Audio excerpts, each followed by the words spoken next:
honor and thank the speaker for that honor. But I want to recognize some visitors that we have in the committee meeting and make sure that committee members knew that I had guests here. We got my tax commissioner, Tommy Tetters, here, and he brought his son, Zach Tetters, to page for me. And then we got Charlie Ford, page for me today.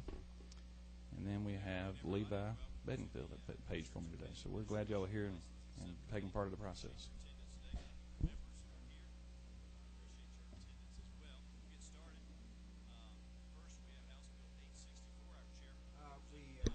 Still concerned about Tony. I don't know whether anybody's heard anything real recent on it.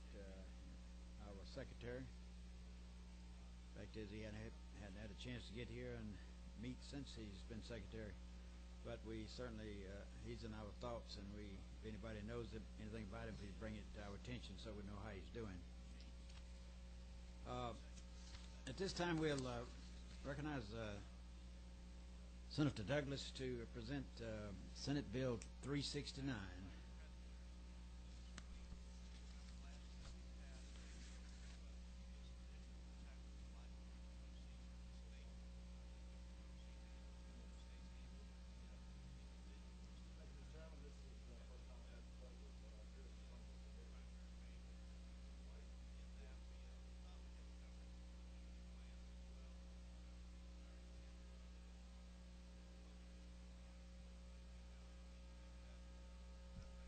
There you go. Now, I was being self-depreciating, and you didn't even hear it. See, so thank you, Mr. Chairman, for hearing Senate Bill 369. I appreciate the opportunity to come before your committee for the first time, and I was on this committee when I was in the House back in the dark ages, and we appreciate your good work and the things that you're doing. Senate Bill 369 is an easy bill, Mr. Chairman. It was brought to me by the Georgia Military Commission as an idea. Currently in Georgia, in order for a doctor to recommend or prescribe, or whatever you want to call it, a handicap parking permit, the doctor has to be licensed in Georgia. Well, that requirement excludes military doctors because they're not active duty military doctors are licensed by the federal government and not by the state. So what this so these military doctors, though, have a number of retirees who are their patients, a number of veterans who go to see them. So at the moment, if they are eligible or need a handicap parking permit, they have to pay to go see a civilian doctor to get their handicap parking permit approval slip. So what this bill does is it brings active duty military doctors, Columbus and Savannah and Augusta and Warner Robins and elsewhere, into the fold to say that they themselves can do the paperwork to prescribe or recommend these handicap parking permits.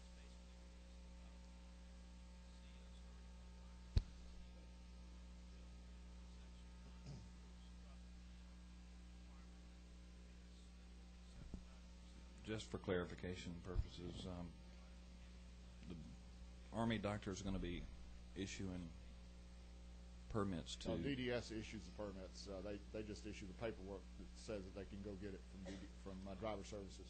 And that's for veterans. I mean, retirees, anybody that's eligible to see an active duty military doctor would be eligible to get this paperwork from that doctor. If the doctor, makes the diagnosis that they need the handicap parking permit, then they could get that paperwork from the military doctor and take it directly to DDS. Thank you.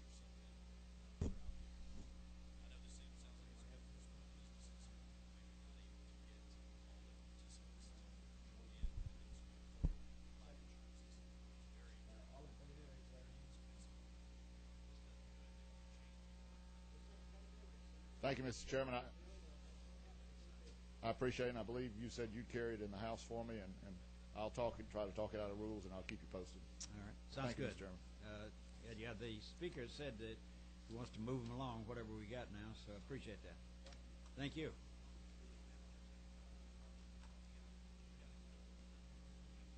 I didn't hear that.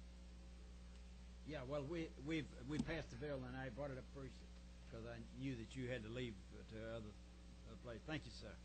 Appreciate the good attendance. Last time we had a little problem getting a quorum, and not pointing the finger at anybody because I know we all got to be several places. I was out there speaking to the motorcycle riders and had to go over and speak to 3 farm bureaus, and fortunately I got to eat with one of them. So our time does get kind of tied up sometimes. The only other thing I had was a real important item, and I just wanted somebody here from Pete Wheeler's office. Yeah, there he is. I didn't recognize you there. If you'd like to, if you're prepared, I should have called you and told you, but I know you're prepared because you came to my office and explained it. But I have a memorandum here that Tom Cox and Mr. Glass and Commissioner Pete Wheeler came over to my office and brought some really important things on budget to my attention. I was just going to ask one thing before you start. Did you cover this with the subcommittee that handles this? Yes, sir. Well, we've covered it with the Senate. We haven't been before the House yet. Yeah, that'd be a good idea if you could do that because, budget as such, it doesn't really come, is not passed by our committee here, but we're very interested, of course, and I'll be passing this information around, making a copy of all of our members here so that they can help as the budget process goes along. But they brought some real important things to attention because, as you know, the number of veterans we have and the number of soldiers we have, there's a lot of questions, and the people back home in the various district offices are the one that cover this. So I appreciate it if you just give us kind of the same thing you told me. Thank you, Mr. Chairman. Appreciate it very much. My name is Tom Cook. I'm the Assistant Commissioner for Field Operations and Claims with Georgia Department of Veterans Service. I won't belabor the point today except to try to explain and make very clear that we are requesting as a department this time additional positions and additional funding. The time has come for us to do something. We have the specifics of the request. I believe we have 6 Veterans Benefits Counselor positions and 2 Claims Counselor positions, plus 2 administrative personnel in our cemeteries that we need to plus up our department with. That will be a total roughly of some in the big budget, 330,000 or so additional. We wanted to make it clear to this committee because in the governor's recommended budget, this did not get included. Only 20,000 of what we asked for got included. And it's one thing to look at statistics in terms of the number of contacts that we have in each of our offices. It's another thing to determine what those contacts mean. And one veteran who comes in may need to get a form to take to DDS to get his driver's license. That may take 5 or 10 minutes. The next veteran may come in and be an original claim that to serve that veteran adequately might require an hour or hour and a half or 2 hours, depending on the number of issues, the number of disabilities that he has, and so forth. It can be very time intensive. And with the OIF, OEF veterans, both the active duty folks who have gotten out and remained in Georgia and our Georgia National Guard people, we have seen a pretty dramatic increase in the veteran population served, if you will. And our department, on the other hand, has not increased in turn, and we're already stretched to the limit. Just to give one example, we've asked for 1 additional person in our Union office. The reason for that is that we have the Union office, the manager there goes to Thomaston once a week. We have the VBC that goes to Carrollton twice a week, and we really need that Carrollton office staffed up 5 days a week.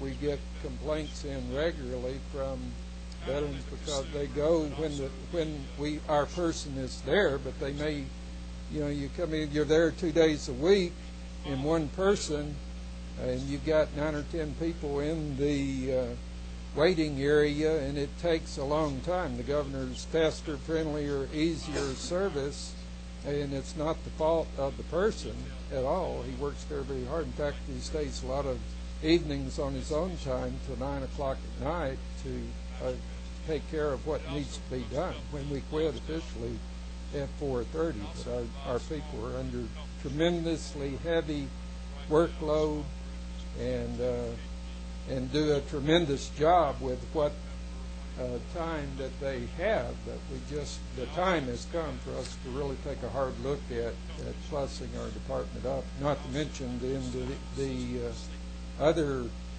cost factors, such as the roof that is leaking in our nursing home in Millersville. Is going to cost roughly, I think, $650,000 to replace the whole thing, and I think in the recommended budget they funded about a quarter of that. You don't fix 1/4 of a leaking roof. I think maybe I should mention something that Commissioner Wheeler is always bringing out, and that is that no veteran gets any benefit unless you ask for them. That's complete with every benefit? That is absolutely the case. And of course we have everything from down to burial help and so forth. I don't know whether, I ran across this with my brother when he passed away. They won't give you a marker for your grave if you already got one. It seems kind of funny to me that if you got a marker and you'd want one with your rank on it or whatever, but that's a federal rule, I guess, isn't it? Yes, okay. We have to abide by the laws and the rules as they are. Would you kind of just break it down and just go through this, each one again, kind of individually, the amount of money each one you're asking for? And I'm going to give a copy of this to all of our members and hope that they will help out when they come time to. Your copy, sir? Yeah, that's fine. When they vote on the. When it comes time to vote on the budget, that they will know that this is an important item there if you're, I think, on the Veterans Committee. And we got, I don't know whether you saw this recently, talked about how many homeless people out there were veterans, and this is very discouraging to me that that's happened. But we have, under personal services, we have requested additional position in Valdosta, one in Augusta Medical Center, Newnan, Brunswick, Columbus, and Macon. And Valdosta, in that area, where it's our number one priority because it's servicing over 18,000 veterans and is continuing to grow with Moody Air Force Base expanding and the addition of the 23rd wing there, and the 826th Security Squadron and 347th Rescue Wing. Plus, we have one of the folks that we have in the Valdosta office is an area supervisor, and his job really is being out in the entire southern area and visiting and supervising all of the offices that are there. So it's really a critical situation. If you've ever been to a VA medical center, you know they're all extremely busy. We only have one person in the Augusta VA Medical Center in our department to handle the workload and the influx there, which is, comparatively speaking, we have 3 in the Atlanta VA Medical Center, and even with 3, it's extremely busy. We only have 1 in Augusta. And I've already mentioned the Newnan situation in Brunswick. Is another area that's growing by leaps and bounds with between the return of 48th Brigade and Kings Bay Naval Substation, with the addition of 2 submarines on permanent assignment there. A VA outpatient clinic that is coming to that area, and as we discussed with the chairman, any time that a VA medical facility of any sort is co-located or close to our office, then our workload increases tremendously, because while the veteran is there getting their medical condition cared for, they think, oh, by the way, I'll go file a claim or check on a claim, and we get more business, which is good. The way it ought to be is one-stop service for the veteran, but it increases our workload.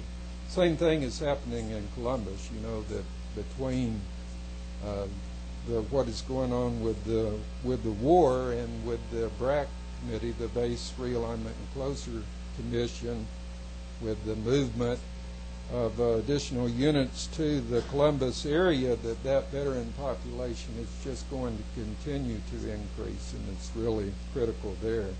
And in Macon, it's really a 7-county area that we only have 2 people in that office serving over 21,000 veterans, so it's extremely critical. So with our 6 positions there, and records clerk and administrative person for our health contracting and services director at Milledgeville Home, 2 claims counselors in our claims division, which is co-located with the VA regional office, and the workload there and the stress is just unbelievable. And that's sort of where I grew up in this business, was in the claims division. How many offices you have throughout the state? We have 47 offices throughout the state, plus the claims division. So there are quite a few, but you look back historically, at one time there were over 100, and those offices got cut back. We tried to cover it with itinerant service, like what I've talked about with Carrollton, some of the different offices, but that comes out of our travel budget. And right now we've had to cut back our itinerant service by 1/3 because of we don't have the travel funds in the budget. So it's. I just mentioned by personal experience some of the things that you can help veterans on as your constituents come to you.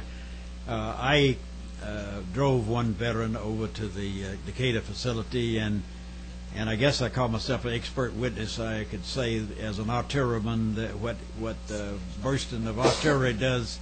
There was an ammunition ship blew up right next to him, and what that kind of noise does, because I don't remember the Army in those days ever giving me earplugs. And then the other thing was that I could certify, I guess, or testify that in the heat of battle, they don't always make a notation of when they treated you. It was helpful in getting one constituent from Spalding County through that, and I think there's various ways we can help out. And the other day I had one that the veteran could not get up to for treatment, and he asked could this be done at the hospital in Griffin, and their answer was that they couldn't do that. That's against the rules, but they made facilities available over here for them to stay while he was getting his cancer treatment.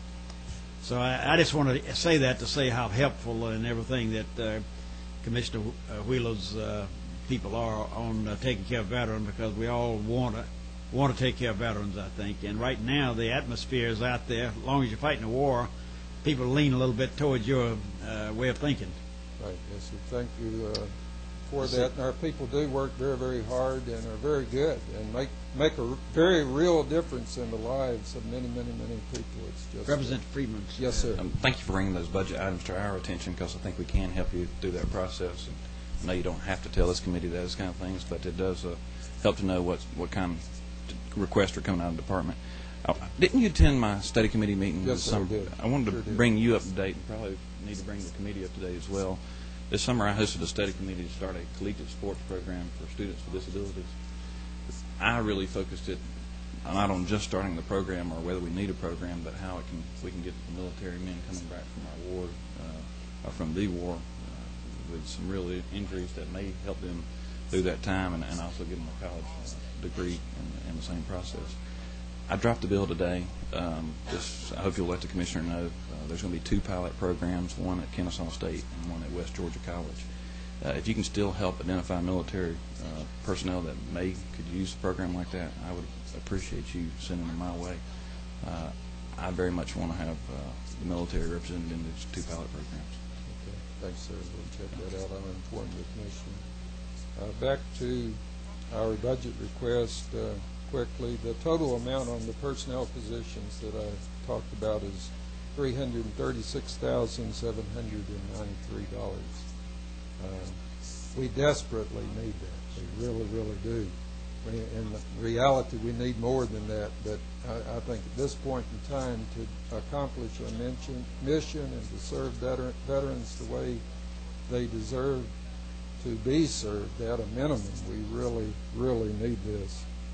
And then we need an additional $328,918 for our state veterans home.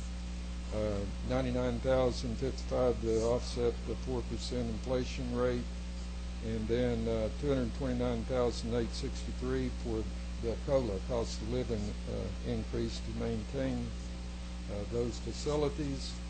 And then the bond package debt sinking fund,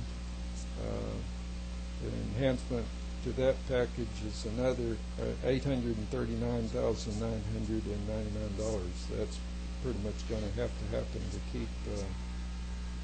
keep things moving. So all of this is beyond what the governor asked for.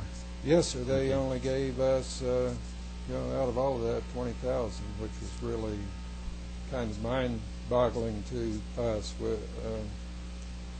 I guess on the one hand, they're not accustomed to our department, as small as we are, asking for anything more. But on the other hand, we're long overdue in asking for some of this. And we had OPB to come over yesterday. I think some of it, it's so statistically driven that the formula that they're using doesn't really capture. Was Mr. Childers there? He didn't make it. Something else came up. He was going to be there, but he didn't make it. But we had two others. But I think working on that will help for this next year in terms of capturing what I talked about in terms of differentiating between the contact that takes 5 or 10 minutes and the one that takes an hour or 2 hours, because that really needs to be factored into what we do to provide the service that we need. Vinny, yes. Sir, may I ask a question to the gentleman, please? Yes, go ahead. One of the things I'm glad to hear you emphasizing services to veterans, because the perception is, of course, we all heard news media that, of course, veterans are not being properly taken care of or they're being neglected in some way. One thing I'm concerned about, because I'm going to be now an era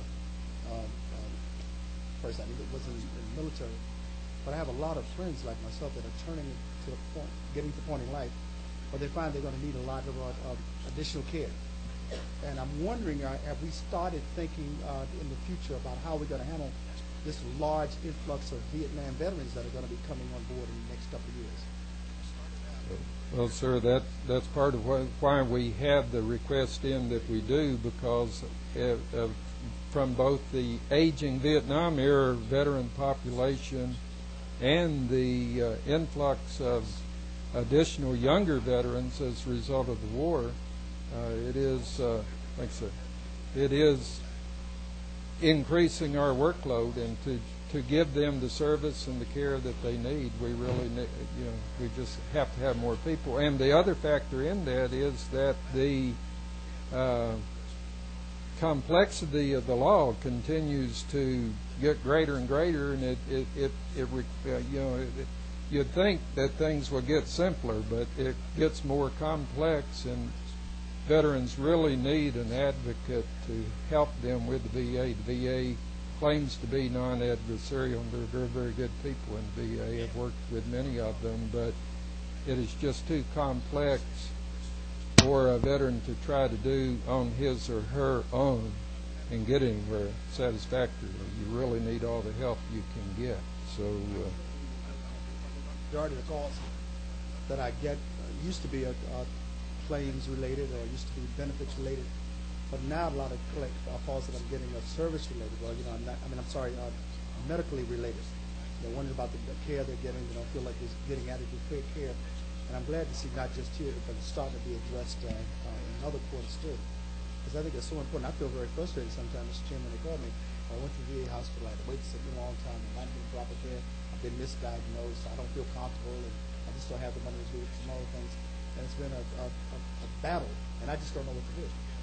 And I'm glad to hear, Mr. Chairman, that you are suggesting that we do need to make sure that our veterans are taken care of. The things that we passed a number of things to help returning soldiers and everything about 3 years ago, I believe it was.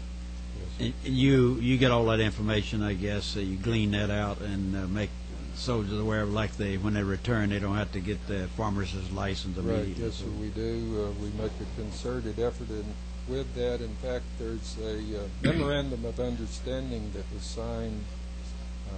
Commissioner Wheeler signed along with his counterparts from the various state organizations with the National Guard folks and all of the troops and agencies involved, that we're a very active part of all of the redeployment and then the briefing of the soldiers as they return and follow up with them at their respective home locations and their drills, and they have meetings later on. Again, that is also an additional workload and time-intensive sort of a thing. Is there anything else you want to say about it? No, sir. Would the committee be in favor of me writing a letter to the sub-chairman who handles this and give them our feelings in support of this? Yeah, that'd be good. A second? You second that motion? All in favor? Raise your right hand. I think we're not the ones that make the budget, although a number of us are on appropriation and do have a vote, and we'll certainly support it every way we can. And if there's any other information to come along, when you meet with this group, when do you think you might ask for a meeting? We're starting in, all the subcommittees are starting to meet now. In fact, I got a meeting tomorrow of higher education, the one I'm on. I think it is scheduled this week. So okay. Well, I'll get this let off tomorrow then, and be sure that they know of our support. Thank you, sir. And if there's anything else that's come along, and pass this along to Commissioner Wheeler, that we are all for him on this, and we'll support him every way we can. Yes, sir. Sure. Thank you for coming. Has any other business come before committee? From now on, I would recommend that the chair provides lunch for us. Preferably from Bone. We got to use all the money to help this gentleman. Well, not preferably from Bone. No, we're talking about the chair provider. I didn't ask you. You should have went to the Farm Bureau. I had 3 invitations over that day. You don't look like the farmer type, huh? I'd love to go, but it's just sometimes it's hard to walk over there. Oh, okay.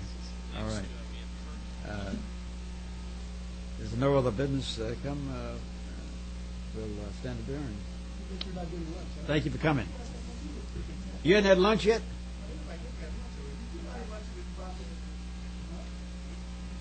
That lady says buy it for her. Thanks.